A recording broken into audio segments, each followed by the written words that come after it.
Welcome back to Doran Bacani Kitchen. Sa araw na to, magluluto tayo ng kinamatisang tahong. Ito, simulan na natin.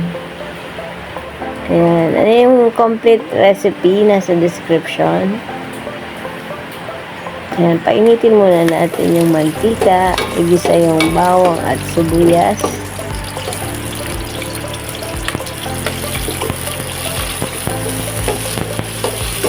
Yan, pag ginigilis na natin yung bawang sibuyas, siguraduhin lang na medium heat lang yung kalan natin.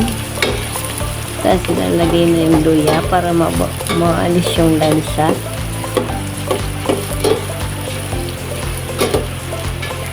So, igisa-gisa natin yan hanggang sa lumabas yung lasa. Yung aroma.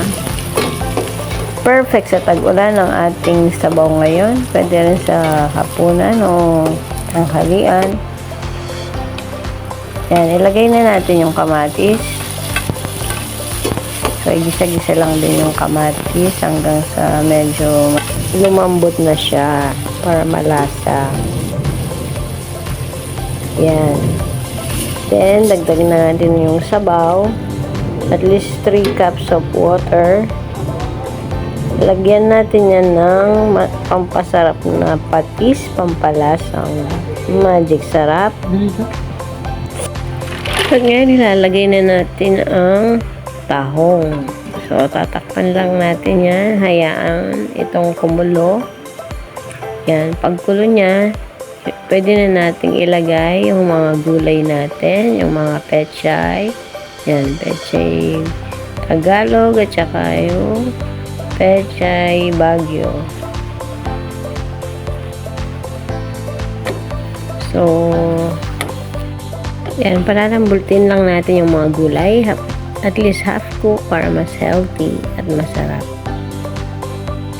So, after niyang maluto ng mga vegetable natin, handa na ang ating soup. So, yung tahong soup na kinamatisan. So, perfect sa tag-ulan. At heto na nga, maluluto na siya. So, ready to serve na. So, simulan na natin tikman ang ating niluto. I hope nagustuhan nyo ang recipe natin ngayon. At para sa susunod na video, don't forget to like, share, and subscribe to Doran Bacani Kitchen. Follow for more easy budget and friendly recipes. God bless us all. Thank you for watching.